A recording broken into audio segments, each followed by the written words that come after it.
Ada 4 bulan yang disebut dengan bulan haram. Yang pertama Zulhijjah, yang kedua Zulqa'dah, Zulhijjah, Muharram, dan Rajab. Ada 3 bulan yang berurut-urut.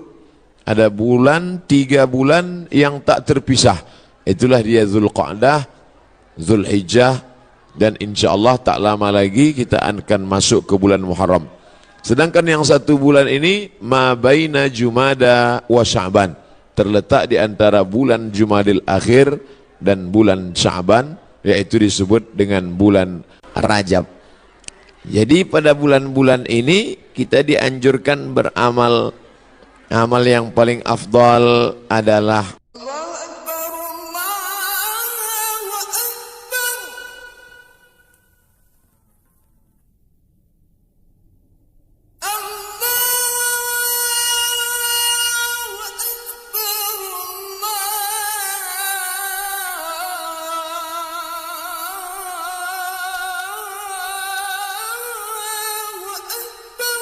minha arba'atun hurum. Ada 4 bulan yang disebut dengan bulan haram. Yang pertama Zulhijjah, yang kedua Zulqa'dah, Zulhijjah, Muharram, dan Rajab. Thalathun mutawaliyatun. Ada 3 bulan yang berurut-urut. Ada 3 bulan yang tak terpisah.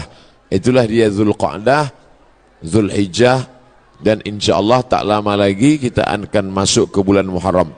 Sedangkan yang 1 bulan ini ma baina Jumada wa Sya'ban, terletak di antara bulan Jumadil Akhir dan bulan Sya'ban, yaitu disebut dengan bulan Rajab. Jadi pada bulan-bulan ini kita dianjurkan beramal. Amal yang paling afdal adalah melaksanakan puasa-puasa sunat. Khusus untuk bulan Muharram nanti itu ada puasa sunat yang disebut dengan puasa Asyura. Yang paling bagus puasa itu tanggal 9, 10, 11. Kalau tidak sanggup 3 hari, karena kata Nabi SAW, jangan sama puasanya dengan puasa Bani Israel. Khaliful Yahud. Bedakan puasa kamu dengan puasa orang Yahudi. Orang Yahudi itu puasanya cuma tanggal 10 saja. Maka supaya kita beda dengan Yahudi, puasa 9, 10, 11. Kalau tak sanggup 9, 10, 11, pilih 2 hari saja, 9, 10. Nah, ketika Nabi sampai ke kota Al-Madinah Al-Munawwarah, Nabi melihat orang-orang Yahudi di Madinah itu puasa. Di Madinah ada 3 orang Yahudi. Yahudi Bani Nadir, Yahudi Bani Quraizah, Yahudi Qainuqa. Mereka tak makan, tak minum pada hari itu. Nabi bertanya, "Ma hadza?" Hari apa ini? Mereka menjawab, "Hadza yaumun salihun." Ini hari yang baik. Najjallahu fihi Musa wa aghraqa fihi Fir'aun. Hari ini Allah menyelamatkan Nabi Musa dan menggelamkan Fir'aun laknatullah alaih. Maka kemudian mereka bersyukur kepada Allah dengan melaksanakan puasa pada tanggal 10 karena Allah sudah menyelamatkan Musa alaihi salam dan menenggelamkan Fir'aun. Maka Nabi Muhammad SAW berkata, "Nahnu ahaqqu bi Musa minhum." Kami lebih berhak terhadap Nabi Musa daripada mereka. Maka Nabi pun melaksanakan, memerintahkan fa'amara bisiyamihi, Nabi memerintahkan puasa. Jadi tentang puasa Asyura ini tidak ada ikhtilaf antara ulama tentang disyariatkannya berdasarkan hadis-hadis yang sahih tuntunan Nabi Muhammad sallallahu alaihi wasallam.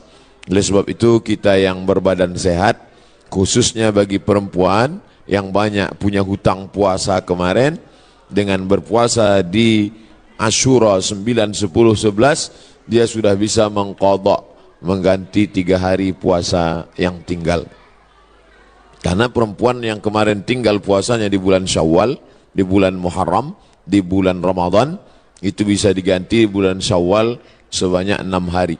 Orang yang berpuasa 6 hari di bulan Syawal otomatis dapat pahala puasa sunat walaupun niatnya qadha. Begitu kata Imam Abu Zakaria Al-Ansari dari kalangan mazhab Syafi'i yang disebutkan dalam kitab Fatawa Al-Azhar oleh Syekh Atiyah Saqar. Niatnya niat qadha saja, tidak niat sunat. Karena kalau niat sunat qadha tak dapat. Tapi kalau niat qadha maka otomatis pahala puasa sunatnya dapat. Begitu juga dengan orang yang puasa Senin Kamis, niat qadha dia hari Senin, maka qadhanya lunas dan pahala Senin dapat. Niat qadha dia hari Kamis, pahala qadhanya dapat dan otomatis dapat pahala puasa sunat. Begitu juga dengan nanti 3 hari di bulan Asyura, di bulan Muharram itu 9, 10, 11 niatnya niat qadha. Nawaitu sauma qadha'in. Saya berniat puasa qadha mengganti yang Ramadan tinggal kemarin. Apakah karena haid, maaf cakap, atau karena menyusukan anak, atau karena mengandung anak, atau karena baru melahirkan karena nifas, maka mesti diganti. Cara yang paling efektif adalah sekali dayung 2-3 pulau terlampaui. Walaupun ini masalah perempuan, tapi laki-laki mesti tahu, karena semua laki-laki punya istri, punya anak perempuan, punya kakak perempuan, punya adik perempuan. Inilah perlunya fiqhul mar'ah, fikih perempuan. Dengan melaksanakan puasa, badan sehat. Karena ternyata makanan yang kita makan itu banyak bakteri racun di dalamnya. Kenapa padi kita bisa tumbuh tak ada dimakan wereng? Karena ternyata disemprot dengan pestisida. Kenapa buah apel yang kita makan itu tidak berulat? Karena ternyata ulat tak mau memakan apel karena ada pestisida. Bahkan ikan asin yang kita makan pun itu kena formalin. Makanya tak dikerubungi lalat. Lalat pun tak mau. Kita aja yang mau makan ikan asin itu. Oleh sebab itu orang yang pandai ditengoknya mana ikan asin yang tak dikerubungi lalat tak dia beli. Walaupun nampaknya segar. Begitu juga dengan ikan. Dulu kita tahu ikan cuma di es saja. Sekarang ikan disiram, direndam pakai formalin. Akhirnya kita memakan racun. Maka muncullah ada kanker darah, kanker tulang, kanker cancer kata orang barat. Tak ada obatnya sampai sekarang. Ternyata penyakit-penyakit ini bisa hilang dengan menerapkan namanya terapi fasting. Fasting artinya menahan makan. Orang barat tak tahu puasa. Mereka tetap makan buah, makan ringan, minum air putih. Tapi mereka tak makan dari pagi sampai siang sampai malam. Ternyata kalau kita tidak makan, maka badan kita memakan diri kita sendiri. Itulah racun-racun hilang di dalam badan kalau orang menerapkan terapi fasting tak makan ini selama 8 hari dalam sebulan. Subhanallah, Masya Allah, ini belum lahir Nabi, belum lahir lagi orang yang menemukan penyakit ini sudah diajarkan oleh Nabi Muhammad SAW. 8 hari tak makan dalam sebulan, Senin Kamis, Senin Kamis, Senin Kamis, dan Senin Kamis. Maka siapa yang melaksanakan puasa Senin Kamis, tapi yang lebih bagus lagi adalah lebih banyak daripada Senin Kamis. Karena kalau Senin Kamis cuma 8 saja, tapi yang lebih banyak daripada itu adalah 15 hari. Ahabbus saum ilallah saumi Daud. Puasa yang paling disukai Allah adalah puasa Nabi Daud alaihi salam. Yasumu yauman, puasa hari ini, makan besok. Puasa hari ini, makan besok. Adapun saya menyampaikan tentang puasa ini karena kebetulan kita di hari baik, bulan baik. Bukan berarti saya sedang puasa, tidak. Jadi jangan nanti ketika diajak makan, Ustaz itu cuma pandai ceramah aja itu. Buktinya dia makan juga. Ini pun ceramah ini tak terlalu lama. Karena tadi saya dapat kabar cepat sikit, kepiting ini udah mau lari gitu. Bapak Ibu yang dimuliakan Allah Subhanahu wa taala, Oleh sebab itu nampaknya di masa akan datang tak bisa lagi kita ceramah dalam masjid, mesti dibuatkan pentas karena jamaah mengamuk-ngamuk. Ini kalau dipeturutkan bertanggalan pintu-pintu masjid ini nanti lama-lama. Saya beberapa tablik akbar nih saya minta supaya di dalam masjid. Karena kalau di keramaian ini dibuat pentas, orang ramai, tak semuanya senang. Banyak juga yang takut nengok orang banyak. Nah, jadi maka saya minta ke panitia dalam masjid aja. Biar supaya tenang, lebih sejuk. Rupanya masyarakat tak bisa dibendung. Nah, inilah buktinya. Tengok, melimpah ruah. Kasihan. Di masa akan datang nanti panjang umur, sehat badan, kita buat di stadion lapangan sepak bola. Untuk hari ini sabar-sabarkan aja dulu. Nah, jadi yang di luar menengok, tengok aja lah layar TV itu sama macam menonton TV One hari biasa. Nanti saya sampaikan, selesaikan dulu pesan-pesan ini. Setelah itu nanti saya jawab beberapa pertanyaan. Setelah itu kami pun akan langsung menuju airport karena saya akan berangkat pulang. Ini tausiah yang terakhir. Mudah-mudahan tausiah yang terakhir ini yang terbaik insyaallah. Jadi intinya pulang nanti Bapak Ibu sekalian, Bapak-bapak sampaikan pesan ke istrinya supaya mengganti puasa. Nanti kalau ada yang bertanya apa isi ceramah Ustaz Somad tadi, supaya kau ganti puasa. Karena suami disuruh Allah, ya ayyuhalladzina amanu, wahai para suami, qu anfusakum, jaga dirimu, wa ahlikum, istrimu, anakmu, nara, jaga dari api neraka, yaitu dengan melaksanakan puasa. Ibu-ibu, perempuan-perempuan banyak tahan makan, tahan minum. Apa nama programnya? Diet. Dia mau diet, kurus. Diet, tahan makan, tahan minum. Tapi orang diet tak dapat pahala. Tapi kalau orang puasa, dua-duanya dapat. Pahala dapat, qadha lunas, pahala sunat dapat, diet menyusul. Dengan syarat jangan diganti di waktu malam. Karena banyak juga mengqadha puasa di waktu siang, mengqadha makan di waktu malam. Nah, tak dapat apa-apa. Oleh sebab itu maka badan sehat, otak sehat, orang yang sedang melaksanakan puasa menanamkan takut kepada Allah Subhanahu wa taala. Takut menganiaya orang, takut menengok yang haram, takut membicarakan aib orang. Kalau sedang puasa Asyura itu nanti mana ada orang mau membicarakan aib orang lain? Ibu-ibu yang ditelepon kawannya cerita tentang tetangga, anak si fulan, istri si fulan, tak mau dia bicara. Jangan bicarakan aib orang lain, stop. Nanti malam baru kita bahas, kata dia. Haram, tak boleh.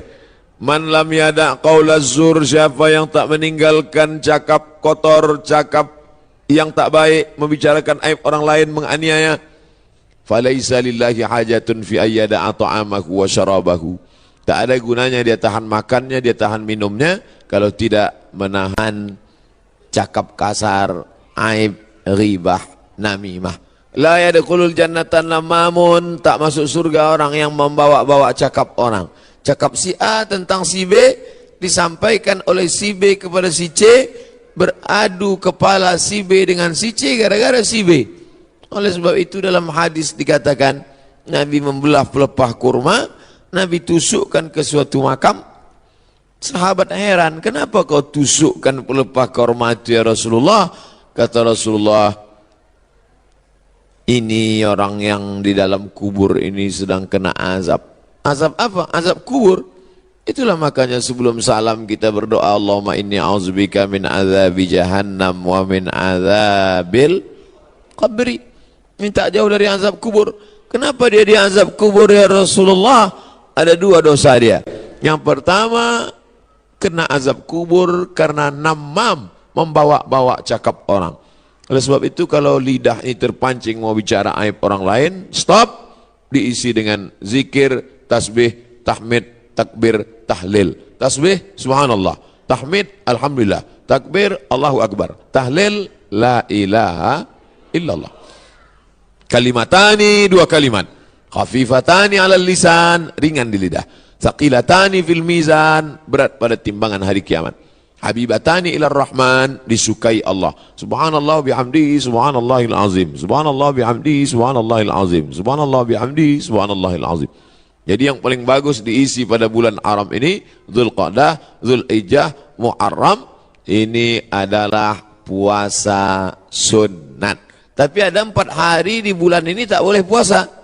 Di antara 3 bulan ini ada 4 hari tak boleh puasa.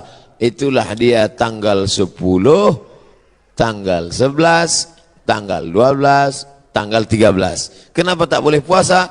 Karena hari raya daging kambing melimpah ruah. Walaupun tak semua bisa makan kambing ini, karena asal ditengoknya, baru menengok bungkusnya aja udah naik darah tingginya. Belum lagi makan dagingnya. Nah, adapun sekarang inilah masanya membakar kolesterol, membakar karbohidrat, membakar yang kita makan pada saat penyembelihan hewan kurban kemarin. Adapun ibu-ibu, bapak-bapak yang masih banyak daging kurban di freezer itu, sedekahkanlah kepada anak yatim, fakir miskin. Ini udah hari raya yang keberapa ini di bulan Dzulhijjah. Sudah mau habis bulan Dzulhijjah, masuk bulan Muharram.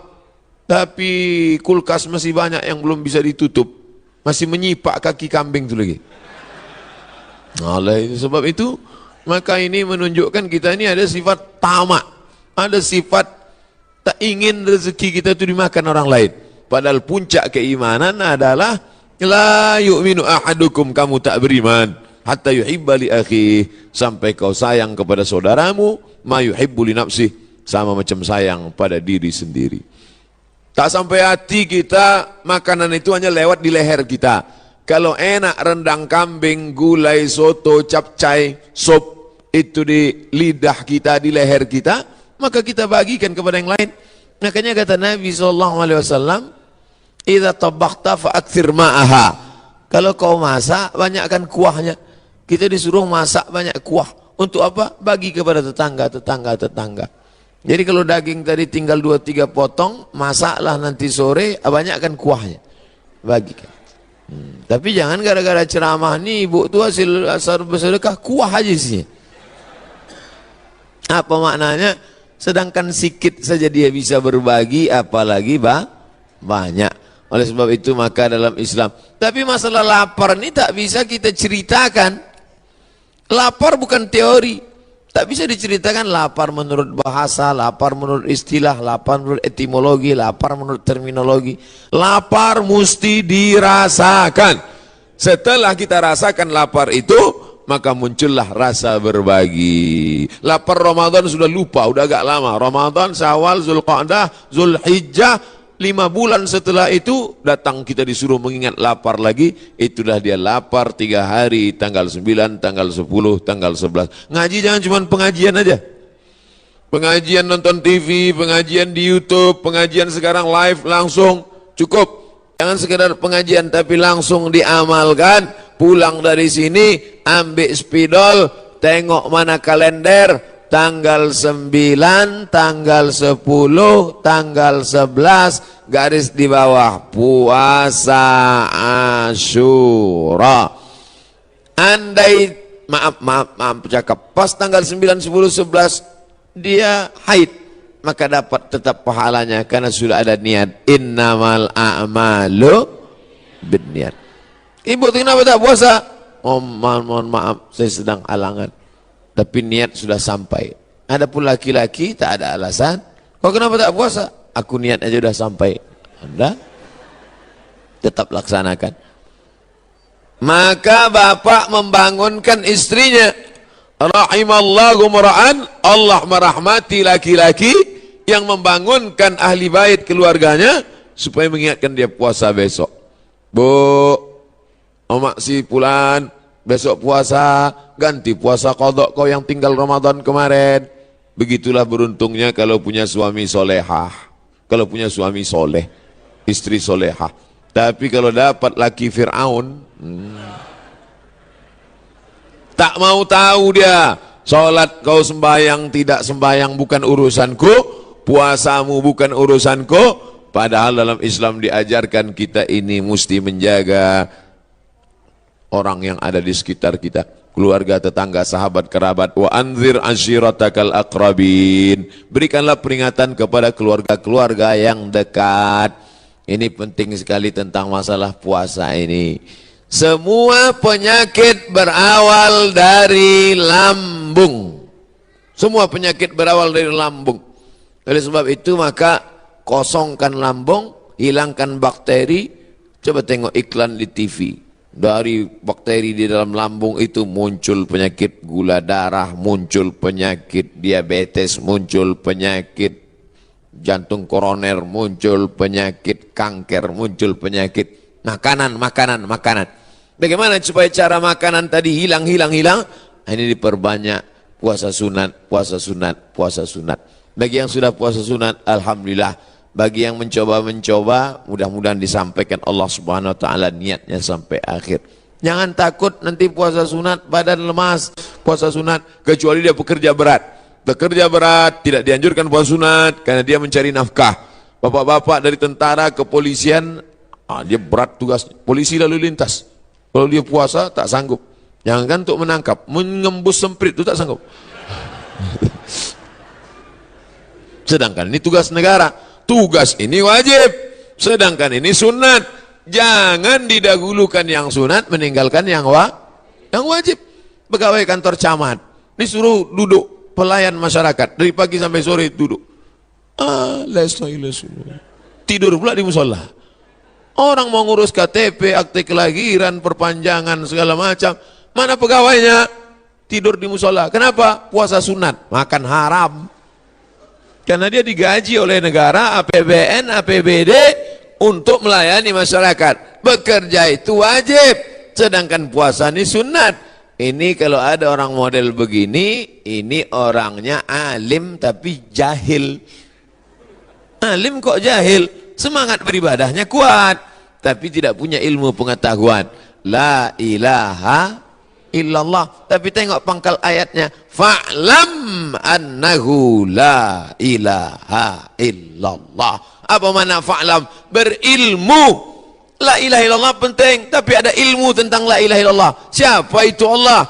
Awaluddin ma'rifatullah. Perkara pertama dalam agama ini adalah mengenal Allah. Wujud, qidam, baqa, mukhalafatul hawadis, qiyamuhu binafsi, wahdaniyah, qudrat, iradat, ilmun, ayat, sama, basar, kalam, kaji, sifat 20, mengenal Allah Subhanahu wa ta'ala. Akidah pokok pangkal yang pertama. Setelah akidahnya kuat, barulah ibadah. Salat, puasa, zakat, haji, umrah, zikir, baca Quran. Tapi ada ibadah dalam hati. Salat nampak, Allahu Akbar. Haji paling nampak. Setahun lagi mau haji, kendurinya dari sekarang. Sudah balik haji, pakai sorban, pakai jubah, ditulis pula di pangkal nama, haji. Kalau tak ditulis pakai spidol, tak mau datang undangan. Tapi ada ibadah dalam hati tak nampak. Apa dia? Ridha. Apa dia? Qanaah. Apa dia? Sabar. Mana nampak orang ridha? Ridha itu artinya menerima ketetapan Allah Subhanahu wa ta'ala. Termasuklah ibu-ibu yang di luar ini semuanya adalah orang-orang yang ridha. Tak nampak ustaz tu tak apa-apalah. Suaranya pun jadilah. Adapun tadi yang sempat unjuk rasa itu sekarang udah agak ridho sikit.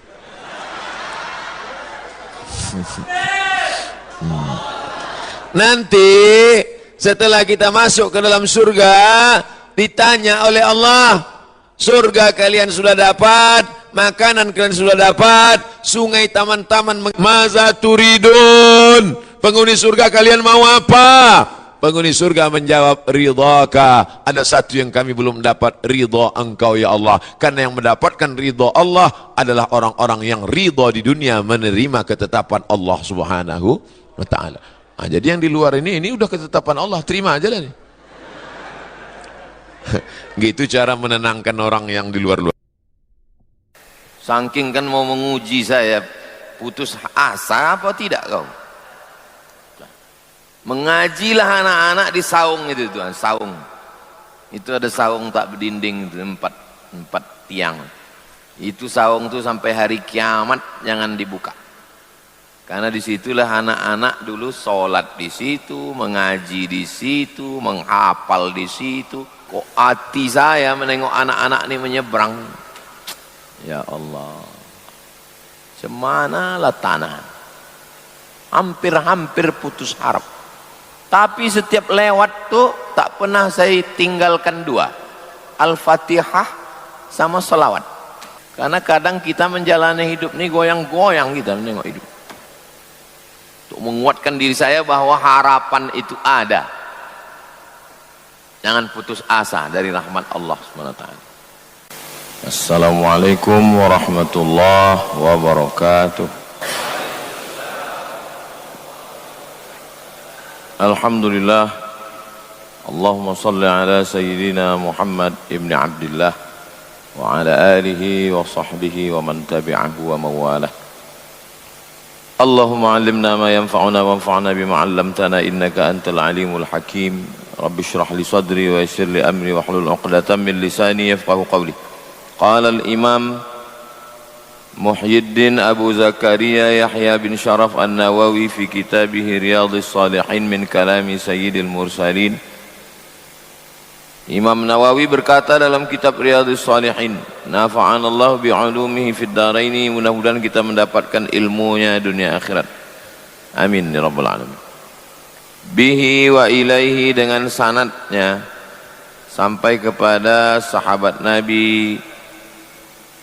Wa an Abi Hurairah, dari Abu Hurairah radhiyallahu anhu, anna Rasulullah sallallahu alaihi wasallam qala, Nabi bersabda, ini hadisnya, "Lau ya'lamul mu'minu ma 'indallahi minal 'uqubati." Seandainya orang beriman itu tahu hukuman yang sudah disiapkan Allah. Seandainya kita tahu hukuman yang sudah disiapkan Allah untuk kita, na'udzubillah, ma tami'a bi jannatihi ahadun, maka hilanglah keinginan untuk masuk surga. Tak ada lagi berharap mau masuk surga. Saking kan takutnya sampai hilang keinginan. Wah, ini ada keinginan, ada ketakutan. Kalau bercampur di dalam hati itu keinginan, bisa hilang minatnya. Aku tak selera sarapan pagi nih. Kok tak selera? Saking takutnya. Nah, itu maka perempuan itu disuruh dia menyuguhkan dengan senyuman, dengan kata-kata yang lembut. Kenapa? Karena bisa hilang selera, hilang keinginan disebabkan oleh ketakutan. Itu makanya suami itu, laki-laki itu lebih banyak mati duluan daripada perempuan. Itu bukan kata saya, itu survei itu. Diam, mati. Hilang keinginannya. Ini kan babnya, ini bab tentang bercampur antara khauf dengan roja. Khauf itu takut, cemas, ngeri, khawatir. Tapi di dalam hati kita ini ada harap, ingin. Dan letaknya sama, letaknya di sini. Makanya kata Nabi, at-taqwa hahuna. At-taqwa hahuna kata Nabi, letaknya di sini. Nah, kalau bercampur antara takut dengan ingin, kalah ingin. Yang menang itu takut. Maka jangan dipelihara rasa takut. Takut pensiun, takut bangkrut, takut rugi. Ketakutan itu membuat kita stres. Naik dari stres, anxiety. Naik lagi, depresi. Naik lagi, bunuh diri. Sekarang ini banyak orang ketakutan. Takut dengan atasan, takut dengan pejabat, takut dengan penguasa, takut solar naik, Dexlite, itu mobil Navara di belakang sudah tak bergerak berapa hari. Membayangkan Dexlite 25.000. Hah? 23.800. Mendengarnya jadi hilang keinginan awak. Lau ya'lamul mu'minu ma 'indallahi minal 'uqubati. Seandainya orang beriman itu tahu hukuman-hukuman yang ada di neraka itu, ma tami'a bi jannatihi ahadun, hilanglah keinginan dia untuk mendapatkan surga. Ingin masuk surga, ingin mengalir sungai-sungai, ingin dapat buah-buahan surga, hilang keinginan itu, saking takutnya. Kalau ibu tak percaya bahwa ketakutan itu menghilangkan keinginan, coba nanti balik dari sini, ibu tanya suami, bang, kalau nanti di surga pilihannya kau dapat bidadari sama dapat aku, kau pilih mana? Coba jalan. Pasti dia bilang kau ajalah, katanya. Nah, itu contoh dia udah ketakutan itu dah. Hilang keinginan dia untuk masuk surga sama bidadari. Saking takutnya dia. Jadi orang yang takut ini, takut. Asam lambungnya naik, gulanya naik, jantungnya naik, takut. Tapi kalau takut pada dunia, dunia ini tak usah ditakuti. Habiskan takut itu kepada Allah, sehingga tak tersisa lagi takut pada dunia ini. Kalau sudah habis takut kita pada Allah, ibarat ruangan, ini ruangan.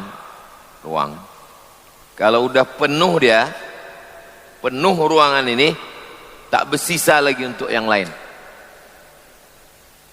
Itulah pentingnya menanamkan rasa takut kepada Allah. Sampai keinginan kepada surga pun bisa hilang. Tapi di dalam Al-Quran itu ada diceritakan, kullama nadijat juluduhum, ketika kulitnya gosong, masak, badalna juludan ghairaha, kami ganti dengan kulit yang baru. Masak kulit ini, ganti dengan kulit yang baru. Kulit yang baru tuh masak, ganti lagi. Jadi kita tuh bukan masuk neraka tuh mati. Masuk neraka mati, oh enak kali. Masuk neraka itu khalidina fiha abada, kekal selama-lamanya. Azabnya terus, gosong berulang ganti, gosong berulang ganti, gosong berulang ganti, sampai dosanya habis, baru dia masuk surga. Kalau beriman, ada imannya sebesar biji sawi, tetap dia masuk surga. Tapi kalau kafir, kekal dalam neraka jahanam, khalidina fiha abada, kekal selamanya. Nauzubillah.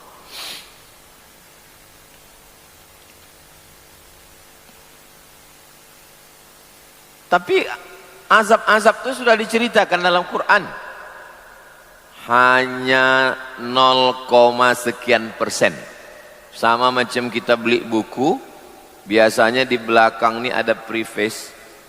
Isi buku ini adalah cuman sehalaman. Mana bisa buku 500 halaman diceritakan isinya sehalaman? Nah, begitulah lebih kurang tentang azab neraka itu. Nikmat surga itu pun begitu juga. Makanya orang-orang yang sudah sampai pada ainul yakin, menengok dengan mata sendiri, Apa beda kita dengan Nabi? Nabi itu menengok, kita baru mendengar. Azab neraka itu begini, azab neraka itu begini, azab neraka itu begini, mendengar. Sedangkan Nabi menengok. Kapan Nabi menengok? Isra Mi'raj. Mana dalilnya? Subhanalladzi asra bi'abdihi laylan minal masjidil harami ilal masjidil aqsa alladzi barakna haulah linuriyahu kami mau memperlihatkan. Berubah dari sam'iyat menjadi ru'yat. Ru'yat, menengok. Makanya menengok bulan mau puasa itu disebut ru'yah, menengok. Semua ini sam'iyat namanya. Mungkar nakir, sam'iyat. Azab kubur, sam'iyat. Padang mahsyar, sam'iyat. Meniti-titian siratal mustaqim, sam'iyat. Neraka, sam'iyat. Karena kita cuma baru mendengar. Belum ada orang masuk neraka. Yang memadamkan neraka ada Makoli.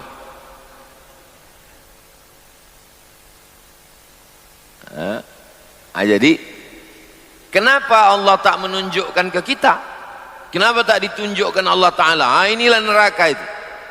Kalau ditunjukkan Allah neraka, selesailah dunia ini. Selesailah dunia ini.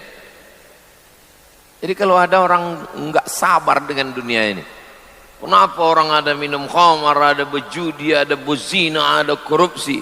Ya berarti kau masih di dunia. Kadang orang kalau baru-baru mengaji, habis mengaji itu dia mau diselesaikannya dunia ini. Mau diselesaikannya dunia ini. Nggak bisa begitu. Dunia ini memang udah begitu dari dulu. Kita tak disuruh menyelesaikan dunia ini. Yang penting kita berbuat apa yang kita bisa buat untuk keluarga. Kalau dia kepala rumah tangga, untuk istri, untuk anak. Ma'had Az-Zahra ini di Rimbo Panjang ini kira-kira apa yang bisa dibuat? Paling tidak untuk masyarakat sekitar aja dulu. Untuk ibu-ibu sore Jumat, anak-anak mengaji sini dari maghrib ke isya, bapak-bapak subuh Rabu.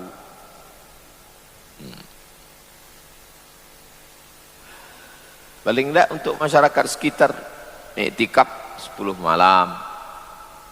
Usaha kita supaya jamaah tahu jam berapa iqamat, jam berapa azan, pasang TV. Datang petir, mati semua TV itu ditembak. 1, 2, 3, 4, 5. Petir di Rimbo Panjang ini minta ampun.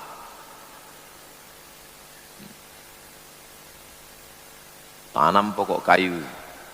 Itu pokok kayu itu katanya bisa menangkap petir. Itu pokok kayu.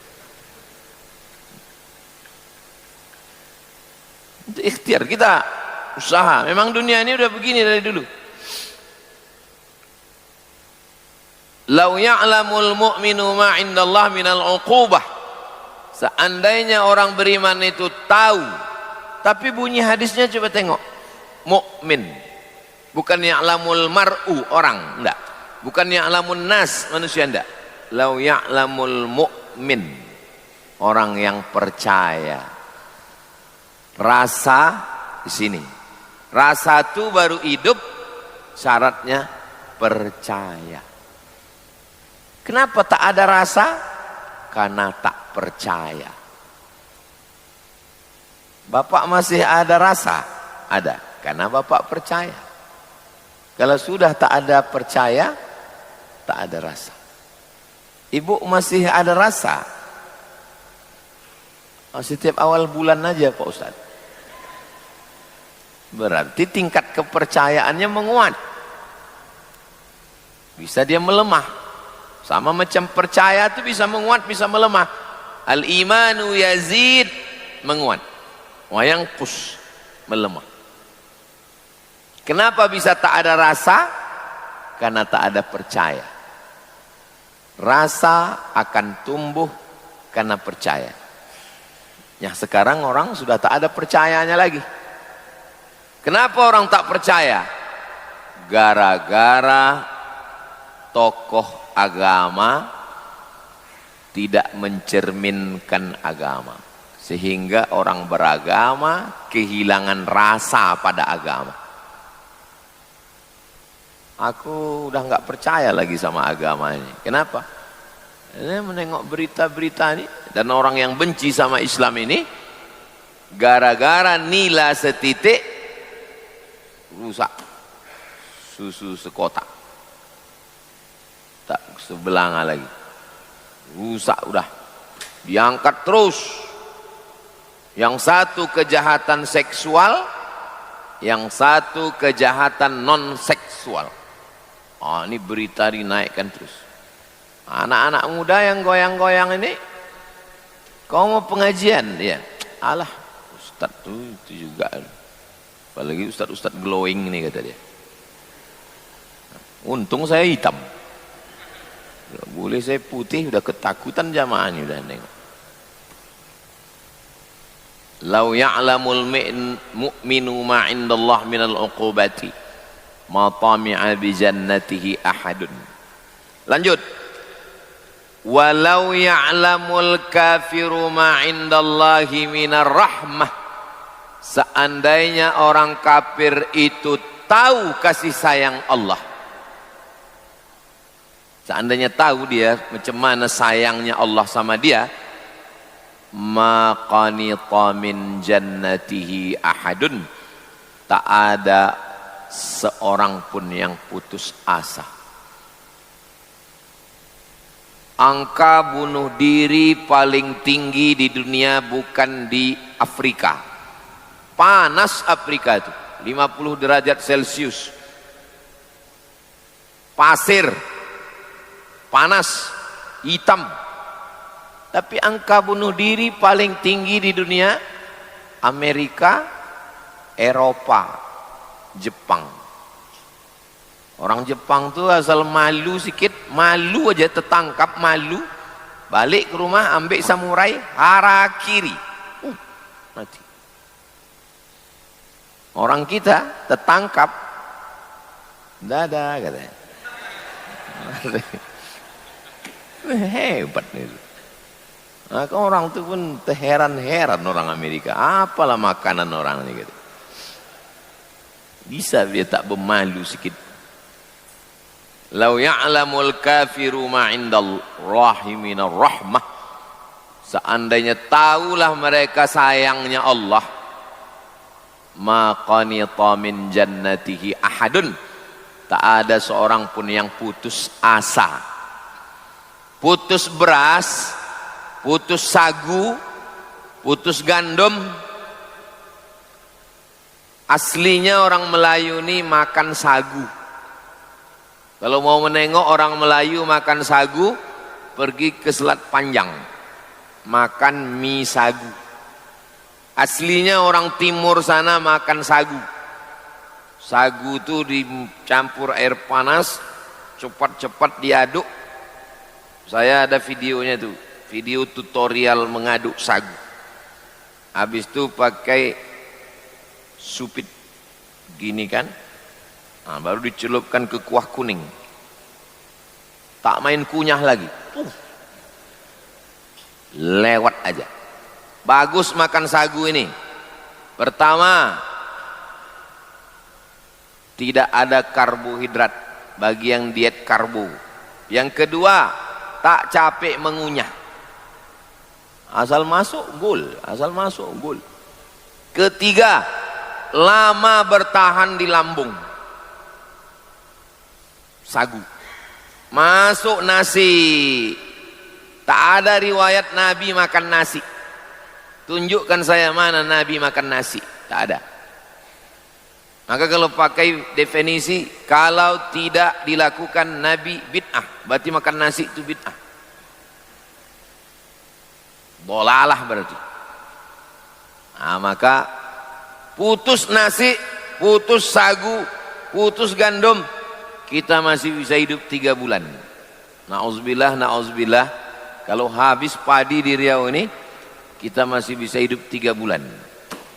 Putus air putih, nauzubillah, masuk air Selat Malaka itu ke Sungai Siak, asin semua Sungai Siak ini, asin tanah Rimbo Panjang nih, kita masih bisa hidup 3 hari.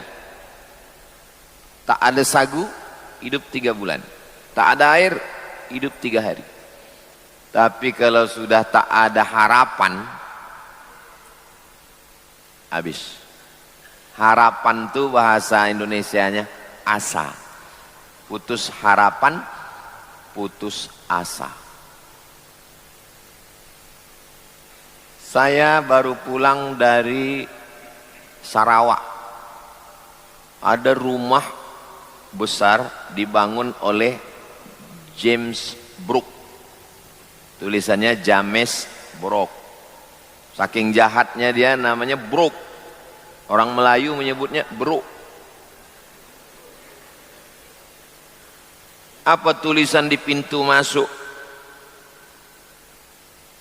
Di pintu masuk itu ada tulisan. Tulisannya 1870, tahun 1870.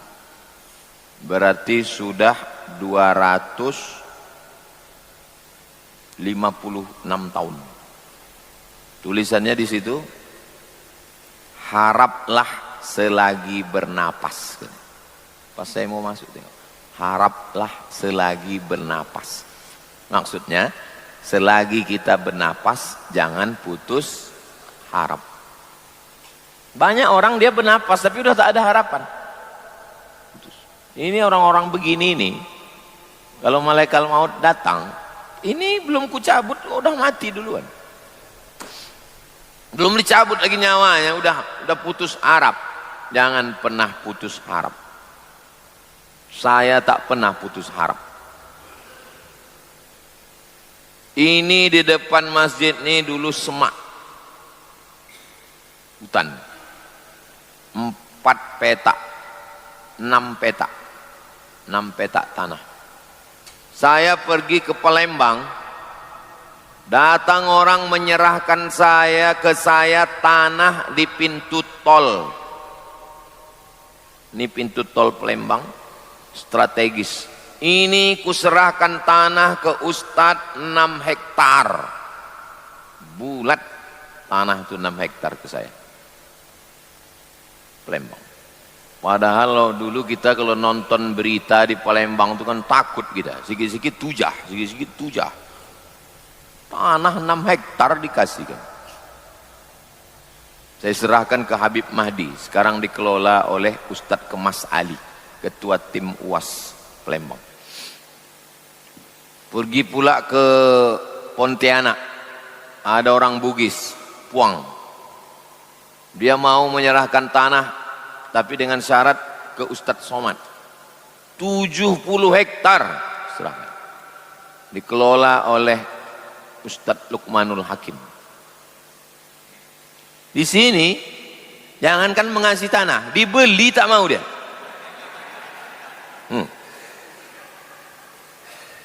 Saking kan mau menguji saya, putus asa apa tidak kau?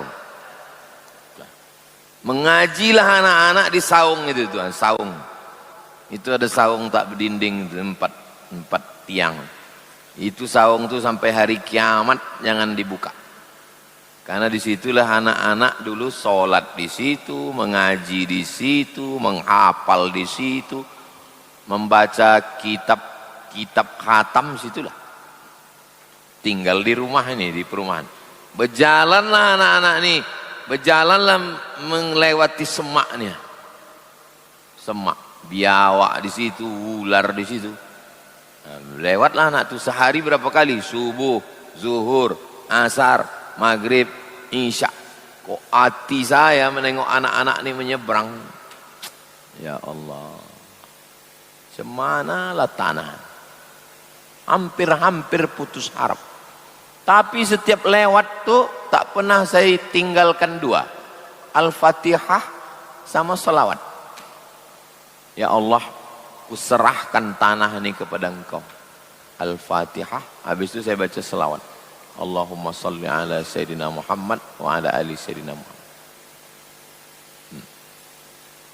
Cemana cara Allah menolong?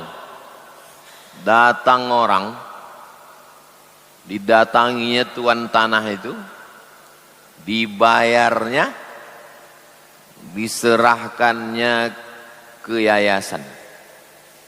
Didatanginya rumah yang punya tanah itu, dibayarnya, diserahkannya ke yayasan. Nah, itulah tempat parkir mobil Bapak Ibu. Orang mana? Arek Surabaya. Tak pula orang sini, orang Surabaya sana datang.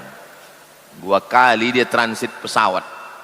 Surabaya ke Jakarta, Jakarta kemari, didatanginya tuan rumah, tuan tanah itu satu-satu, dibayarnya, diwakafkannya. Begitulah. Tapi saya bisa begitu kan setelah dibelinya. Saya bisa ceritakan ini kan setelah di paping blok. Sebelum ada itu, hilang-hilang timbul keyakinan kita itu. Asal ditengok semak tuh, susah hati kita. Sengaja saya ceritakan ini untuk menguatkan diri saya.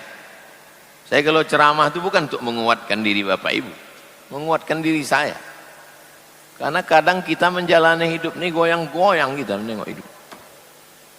Untuk menguatkan diri saya bahwa harapan itu ada. Jangan putus asa dari rahmat Allah SWT.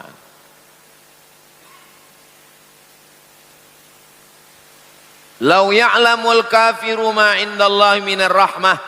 Seandainya orang kafir itu tahu kasih sayang Allah, ma qanita min jannatihi ahad. Tak ada satu orang pun yang putus asa. Macam manalah kita tahu sayang Allah tu Pak Ustaz? Macam manalah kita tahu sayang Allah?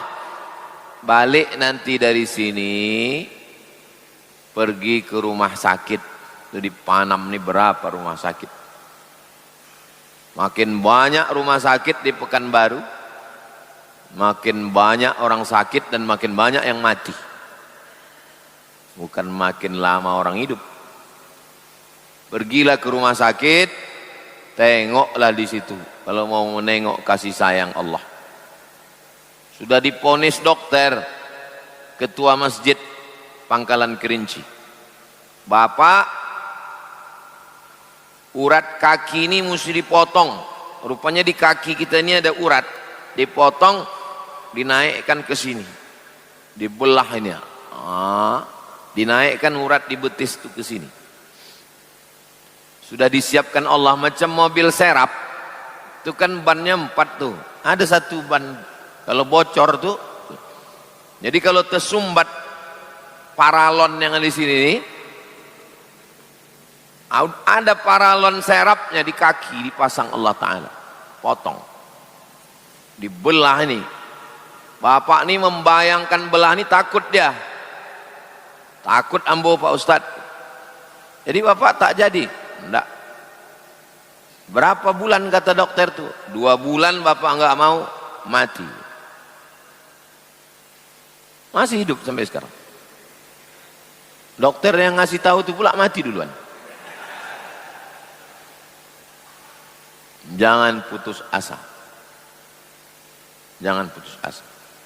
Adik kelas kami, alumni Al-Azhar, sekretaris OIAA Riau, Organisasi Internasional Alumni Al-Azhar, sekretarisnya namanya Ustadz Azril, meninggal jam 1 tadi malam.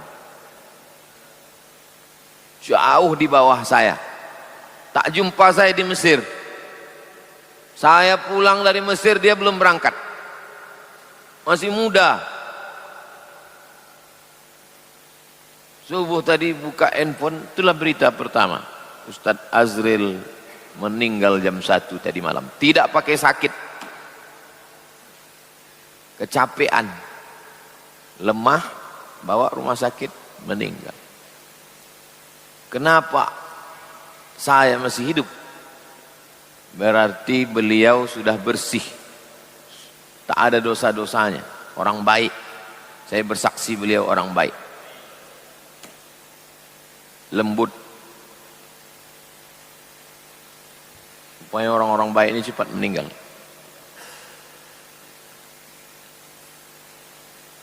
Kita masih hidup berarti Allah masih menyuruh kita beramal. Masih kurang amal kita. Itulah sayangnya Allah. Sayang Allah sama dia, ditempatkan di tempat yang mulia, tak berdosa.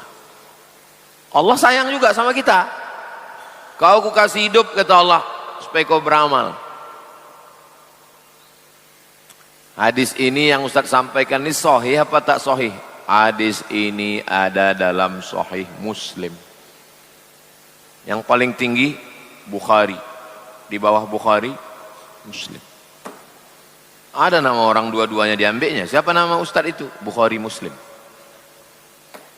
Oke, selanjutnya hadis 444. Wa an Abi Sa'idin Khudri, dari Abu Sa'id Al-Khudri. Abu Sa'idin Al-Khudri. Kalau disambung muncul nun kecil, namanya nun wiqayah.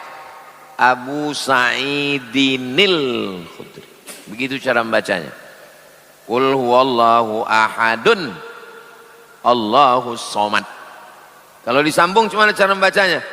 Qul huwallahu ahadunillahus somad. Nunnya itu namanya nun wiqayah. Wiqayah artinya menjaga supaya bisa dibaca. Karena kalau qul huwallahu ahadun Allahus somad, gimana cara membacanya?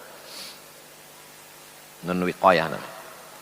Wa an Abi Sa'idinil Khudri radhiyallahu anhu anna Rasulullah SAW qala, Nabi bersabda, idza wudi'atil janazah an-nasu, idza wudi'atil janazatu, kalau janazah sudah diletakkan,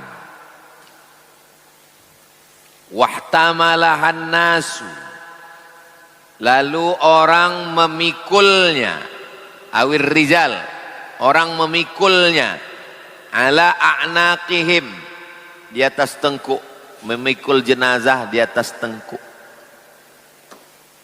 Fa in kanat solihatan, kalau jenazah itu baik, orang soleh, qalat, apa kata dia? Qaddimuni, qaddimuni, cepat bawa aku, cepat bawa aku, cepat bawa aku ke liang lahat, supaya berjumpa aku dengan amal soleh. Saya sudah menulis surat wasiat. Jangan mati sebelum menulis wasiat.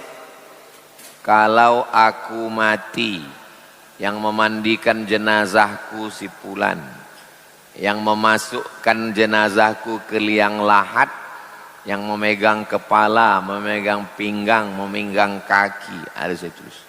Supaya kalau saya mati tak bingung orang ini mengurus jenazah. Dan ada saya tulis di situ, jangan pakai kata sambutan. Karena saya melepas jenazah banyak kali kata sambutan. RT, RW, Kades, Kadus, Bupati, Gubernur. Apa dia kata sambutan banyak-banyak? Qaddimuni, qaddimuni.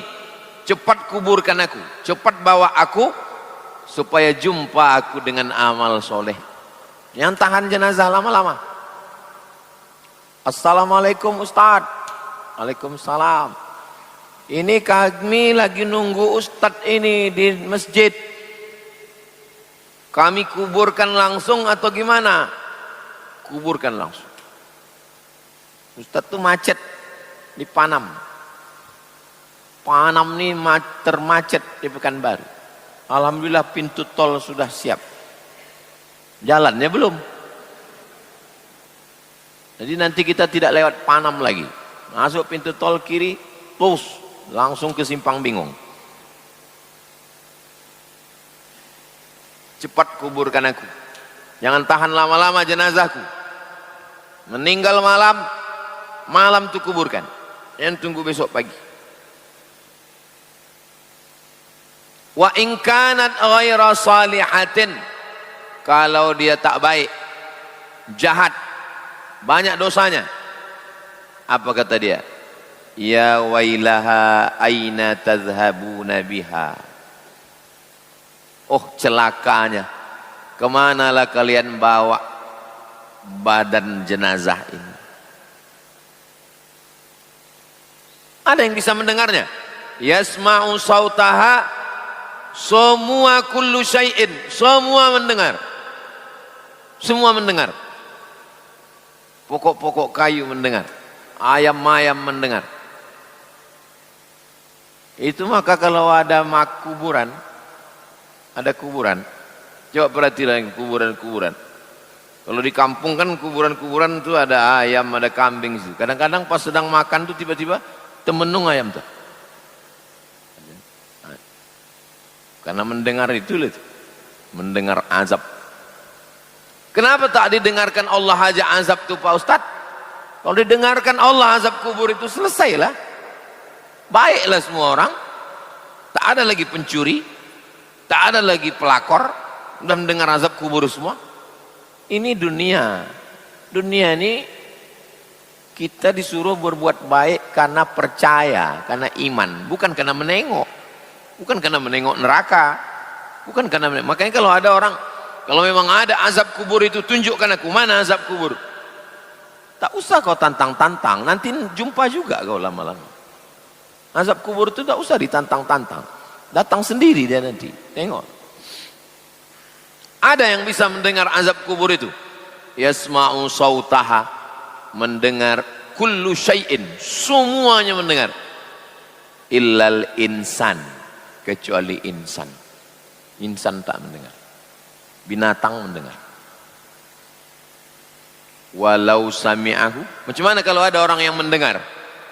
Walau sami'ahu sa'iqa, seandainya didengarnya pingsan, mati.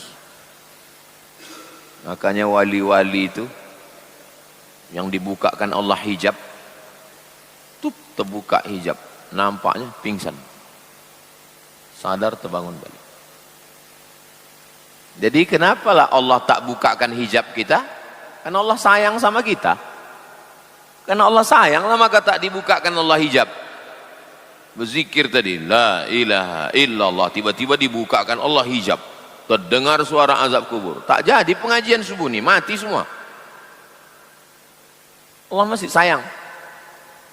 Tak terdengar azab kubur, kita masih bersemangat. Semangat untuk bekerja, semangat untuk berdagang, semangat untuk bertani, semangat untuk berkarya. Didengarkan Allah bunyi azab kubur itu, terdengar kita suara dia menjerit, sa'iqa, pingsan, mati. Rawahul Bukhari. Hadis ini ada dalam Sahih Al-Bukhari. Hadis 445. Wa 'an Ibni Mas'ud, apakah orang yang mati itu mengalami hidup lagi? Ini masih perdebatan antara kalangan agama dengan saintis. Kata orang agama, habis hidup ini kita mati lagi. Yahudi mengatakan habis hidup kita mati lagi. Nasrani mengatakan habis hidup ini kita mati lagi. Islam mengatakan habis hidup ini mati lagi. Sebagian agama lain mengatakan habis hidup ini jasadnya mati, ruhnya keluar, masuk ke makhluk lain. Namanya reinkarnasi. Tapi mereka meyakini masih hidup. Bedanya sama kita, ruhnya keluar, kalau dia baik tempatnya illiyin, kalau dia jahat tempatnya sijjin. Alamnya namanya alam barzakh. Intinya setelah hidup nih badan tinggal, ruh tetap hidup. Tapi orang saintis, kalangan ilmu pengetahuan kata dia, aku tak percaya. Tak percaya aku orang ini hidup lagi kata dia. Mana buktinya? Akhirnya ada seorang dokter yang tak percaya, dia buat percobaan. Gimana cara dia membuat percobaan? Orang mati kan tak hidup lagi. dikumpulkannya 100 orang yang pernah mati suri. Yang mati tapi hidup lagi. Sebetulnya tidak mati itu, pingsan aja itu. Karena orang tak ada mati 2 kali. Tapi terpisah, dibuatnya kuesioner, kertas dibagi. Apa yang kalian alami? Dibuat 100 orang pernah mati suri, dikasih pertanyaan yang sama, disuruh menjawab di tempat berbeda. Setelah itu dikumpulkan kertasnya, ternyata jawabannya semuanya sama, walaupun dengan bahasa redaksi yang berbeda.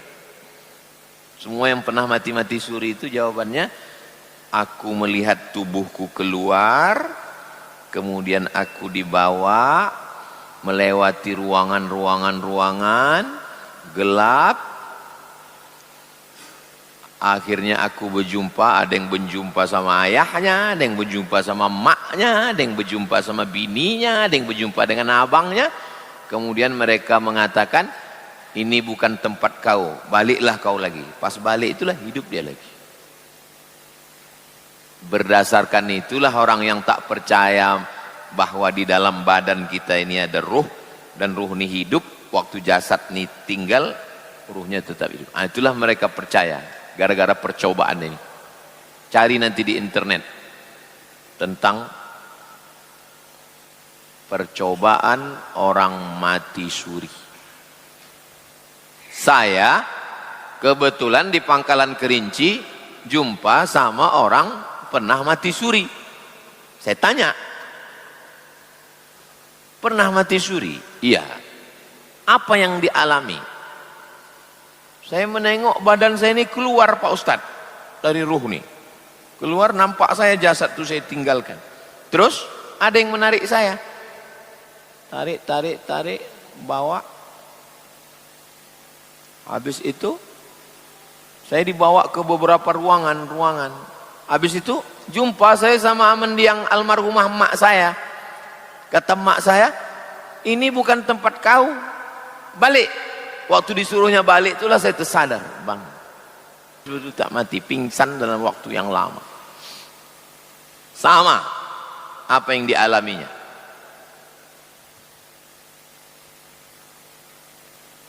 Saya ceramah di daerah Jabodetabek, Jakarta, Bogor, Depok, Tangerang, Bekasi, sekitar 2019.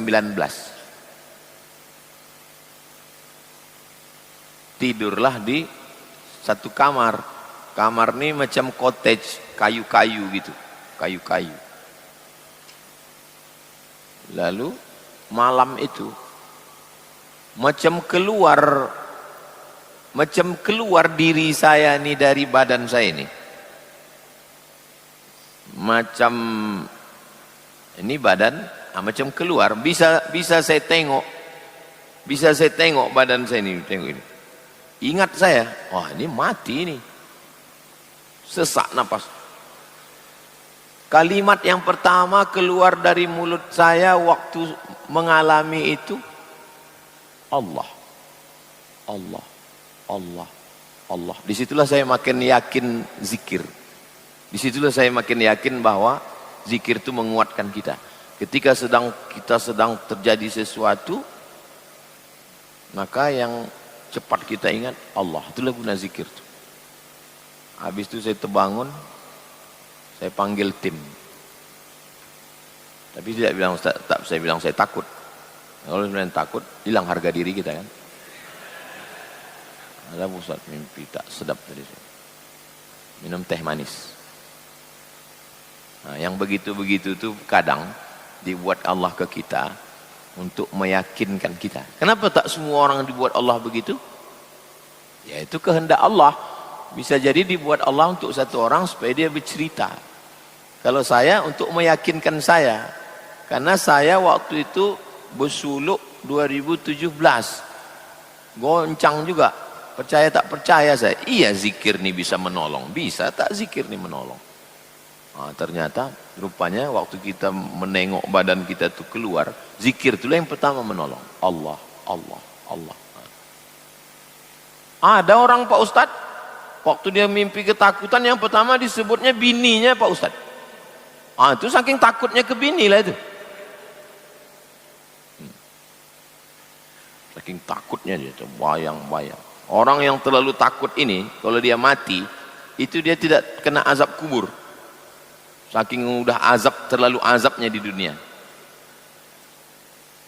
Hadis terakhir 445. Wa an ibni Mas'udin, nama dia Abdullah. Nama dia Abdullah, tapi tak disebut di sini. Ibnu Mas'ud. Ibnu Mas'ud bukan nama orang. Ibnu Mas'ud artinya anak Mas'ud. Nama kau siapa? Ibnu Mas'ud, anak Pak Mas'ud. Ibnu Mas'ud, anak Pak Mas'ud. Abdullah ibnu Mas'udin radhiyallahu anhu. Qala, dia berkata, qala Rasulullah sallallahu alaihi wasallam, Nabi Muhammad bersabda. Apa kata Nabi? Al jannatu, surga itu, aqrabu ila ahadikum, dekat. Jauh surga itu jauh di atas di langit. Enggak. Surga itu lebih dekat ke kamu min syiraki na'lihi, lebih dekat dari tali sendal, tali selop. Ini tapaknya supaya menyangkut di ibu jari dengan telunjuk ini, dipasang tali. Sendal zaman dulu bukan begini, bertali di tengah supaya tersangkut dia. Surga itu lebih dekat daripada tali selop, tali sendal. Jauh tali sendal, itulah di kaki kita itu, dekat. Begitulah surga itu. Surga itu lebih dekat ke kita dari tali sendal kita. Kalau neraka, wan naru mithlu dzalik, neraka pun begitu juga. Neraka itu bukan jauh di sana, jauh di sana neraka, enggak. Lebih dekat dari tali sendal. Sahih hadisnya, rawahul Bukhari. Hadis ini ada dalam Sahih Bukhari. Bukhari bukan nama orang. Siapa nama kau? Bukhari. Enggak. Bukhari artinya orang Bukhara. Bukhari orang Bukhara. Bukhara itu di mana? Uzbekistan. Kalau orang Bukhara, Bukhari. Orang Makkah, Makki. Orang Madinah, Madani. Orang Kampar, Kampari. Syekh Abdul Ghani Al-Kampari, 13 Koto Kampar, ulama besar. Rabu yang lalu kami ziarah ke makam Syekh Abdul Ghani Al-Kampari, berarti orang Kampar. Syekh Abdul Wahab Ar-Rokani, Rokan Hulu, Pasir Pangarayan. Apa maksud surga ini lebih dekat daripada tali sendal? Sebab masuk surga itu maksudnya. Sebab untuk masuk surga itu dekat. Keluar dari masjid, bersedekah ke anak yatim, fakir miskin, surga. Selama di masjid, iktikaf, istighfar, surga. Menolong orang, membawakan barang-barang yang berat, surga, dekat. Neraka dekat juga. Keluar masjid, nampak selop orang elok, neraka. Neraka juga. Nampak helm orang bagus, neraka. Jadi neraka itu begitu kata Imam Ibnu Qayyim Ibnul Jauzi. Bukan Ibnul Qayyim, Ibnul Jauzi. Makna hadis kata dia, anna tahsilal jannati sahlun, untuk dapat masuk surga itu mudah, semudah sedekat tali selop, tali selipa, tali sendal. Dengan cara apa? Bitashihil qasdi wa fi'lit ta'ah. Betulkan niat, beramal. Betulkan niat, beramal. Dan mau masuk neraka juga mudah. Dengan cara apa? Muwafaqatil hawa, ikutkan hawa nafsu. Paling mudah mau masuk neraka, ikutkan hawa nafsu. Diri kita ini bahasa Arabnya nafsu. Diri ini nafsu. Makanya kalau bilang orang, jangan kau urus diri kau aja, urus juga lah kami. Pak Haji, ketua rombongan, ketua kloter, jangan kau urus diri kau aja, urus juga lah kami. Jangan nafsi. Nafsi ini diri. Diri saya ini nafsi. Di dalam diri saya ini ada keinginan. Keinginan ini namanya hawa nafsu. Ingin makan, ingin minum, ingin itu, ingin ini. Itu namanya hawa nafsu. Hawa itu artinya keinginan. Oh, patutlah perempuan itu banyak keinginannya karena nama dia Siti Hawa. Hawa ini pakai Hawa. Kalau istri Nabi Adam tuh pakai Hawa. Itulah perlunya belajar bahasa Arab. Yang hawa nafsu tuh pakai Hawa. Tapi kalau nama perempuan tuh pakai Hawa. Apa beda ha dengan ha? Kalau dipegang dada bergetar, ada getarannya ada ha. Tapi kalau tak ada getarannya wa nafsin wa ma sawwaha, bergetar. Bismillahi, bergetar. Tak bergetar. Bismillahirrahmanirrahim. Hamim, tak bergetar. Ha. Kalau bergetar ha. Itu ilmu tahsin namanya. Tajwid dengan tahsin sama, memperbaiki bacaan. Itulah 3 hadis kita subuh ini, 443, 444, 445. Pertemuan akan datang, masuk bab baru, bab 54. Kalau masih ada umur, kita baca Riyadhus Shalihin. Kalau mati saya, Riyadhus Shalihin ini sebagaimana biasa dibacakan Ustadz Al-Nob Dinar, 2 gendangnya. Kalau tak buku ini selesai, kita selesai. Mengaji jangan berhenti. Sudah berapa lama kita baca ini? Sudah 3 tahun. Baru hadis yang ke-445. Baru 1/3. Berarti khatamnya ini nanti 2033. Nanti hadiri majelis khataman Riyadhus Shalihin.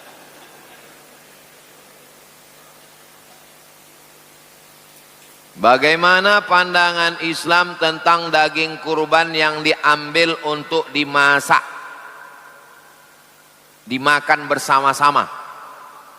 Setelah kami potong di bawah pokok kelapa itu tahun lalu, habis potong, kami kan mau makan. Tukang potong, tukang kulit ini mau makan. Daging banyak ini daging.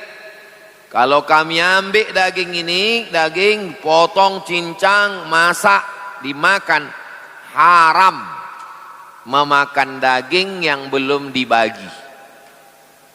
Tak tahu pemiliknya siapa. Pemilik daging yang bertimbun ini 3. Yang pertama, orang yang berkurban. Yang kedua, jiran tetangga. Yang ketiga, fakir miskin, belum minta izin. Jadi cemana lah biar supaya kita bisa masak. Assalamualaikum bapak-bapak pemilik sapi nomor 1. Bapak 7 orang ya? Ya. Kami minta 5 kilo pak. Kami minta 5 kilo mau kami masak.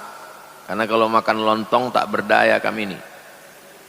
Kami minta ya 5 kilo mau kami sop. Kata bapak yang 7 orang ini, ambillah pak, halal, masaklah. Karena 5 kilo itu tidak melebihi batas jatah mereka. Karena jatahnya 1/3, daging 60, 20, nah kita minta 5 kilo. Kalau ada satu yang komplain, oh nggak bisa katanya, nah, tegakkan pisau tuh, minta pak ya, ambillah pak, ambillah pak katanya. Nah itulah guna golok itu tajam-tajam. apakah boleh kulit hewan kurban itu dijual belikan dan uangnya diberikan kepada warga yang kurang mampu? Man ba'a jilda udhiyatihi, siapa yang menjual kulit hewan kurbannya, fala udhiyatalahu, maka tiada kurbanlah baginya. Hadis ini menurut ulama tarhib, ancaman, tak boleh menjual kulit hewan kurban. Tapi memanfaatkannya boleh. Dalilnya Sayyidatuna Aisyah menyamak kulit ini dijadikan sebagai kirbah, tempat air minum. Digunting kulitnya halus-halus, dimasukkan ke plastik. Besok busuk rimbo panjang nih, karena kulitnya tak ada yang bisa mengolah. Dicampakkan kulit, busuk, bau bangkai kampung. Jadi macam mana lah kulit ini? Kulitnya dijual. Tapi katanya tak boleh dijual. Tak boleh dijual tuh kalau diambil hasilnya. Cari www.kulit.com. Pengelola kulit, buat jange, kerupuk, buat sepatu, buat dompet, buat jaket. Assalamualaikum Bapak pengelola kulit. Ya, kami ada 10 lembar. Berapa berani beli 1 lembar? 1 juta Pak. 10 lembar. 10. Nah, duit yang 10 tadi tidak berhak masjid, tidak berhak panitia. Serahkan ke fakir miskin. Jangan dibelikan ke kresek, jangan dibelikan ke pisau. Serahkan. Karena kita udah kasih ini kurban ini lillahi ta'ala. Yang udah dikasih jangan diambil lagi. Man ada ila hibatihi kal kalbil ladzi ya'udu ila qaihi. Orang yang meminta balik pemberiannya sama seperti anjing yang menjilat muntahnya. Kasar, kasar. Kata ulama, kalau hadis itu ada ungkapan kasar, berarti dia tarhib, ancaman. Kalau ancaman, menunjukkan dia dosa besar. Nah, inilah tentang masalah kulit. Jual, tapi duitnya jangan diambil lagi. Apakah halal uang hasil diskon pembelian sapi kurban masuk ke kantong pribadi salah satu panitia kurban, sementara kondisi sapi sampai di masjid tak sesuai harapan peserta kurban? Aslinya kurban itu begini, aslinya tanggal 1 Zulhijjah, tanggal 1 saya tambatkan kambing itu di bawah pokok matoa itu. Di bawah pokok matoa itu, biar jangan yang itu panas, mati dia 9. Itu yang agak sejuk sedikit. Tanggal 1 saya tambatkan kambing itu dari tanggal 1. Saya kasih makan, saya kasih minum tanggal 1. 1, 2, 3, 4, 5, 6, 7, 8, 9, 10 pagi balik sembahyang. Saya jatuhkan dia ke lantai, menghadap kiblat, saya potong. Bismillah, Allahu Akbar. Allahumma taqabbal min abdus samad wa ali abdus samad. Dah, habis itu saya bagi 3. 1/3 untuk saya, masuk ke freezer. 1/3 saya bagi ke tetangga yang dekat-dekat, ring 1 yang dekat rumah. 1/3 lagi untuk fakir miskin. Begitulah prakteknya dulu, begitu kurban. Sekarang orang tak mau ribet, maka muncullah orang ketiga. Nah, di mana-mana yang jadi masalah ini orang ketiga inilah. Orang ketiga inilah yang disebut dengan panitia kurban. Ini panitia kurban. Maka saya dengan bapak, dengan ustadz, kita bertujuh mendatangi panitia kurban. Pak panitia, ya, saya tak sempat untuk beli sapi, tolong kau belikan ya. Ya. Jadi posisi panitia ini adalah penolong. Ini duit untuk sapi 25 juta. Tolong kau carikan ke Payakumbuh. Ongkos ke Payakumbuh berapa? Ongkos sapi balik ke sini berapa? Sapi sampai di sini tanggal 7, berarti nginap 2 malam. Tukang jaga malam minum kopinya berapa? Tukang potong berapa? Tukang kulit berapa? Maka bunyi akadnya, kuserahkan duit ini untuk kurban dan biaya operasional tunai. Demikian yang bisa disampaikan. Semoga Allah mengampuni dosa-dosa kita dan memudahkan kita semua untuk mengamalkan ilmu ini. Karena sebaik-baiknya ilmu adalah ilmu yang melahirkan amal. Demikian, kurang lebihnya minta maaf. Wassalamualaikum warahmatullahi wabarakatuh.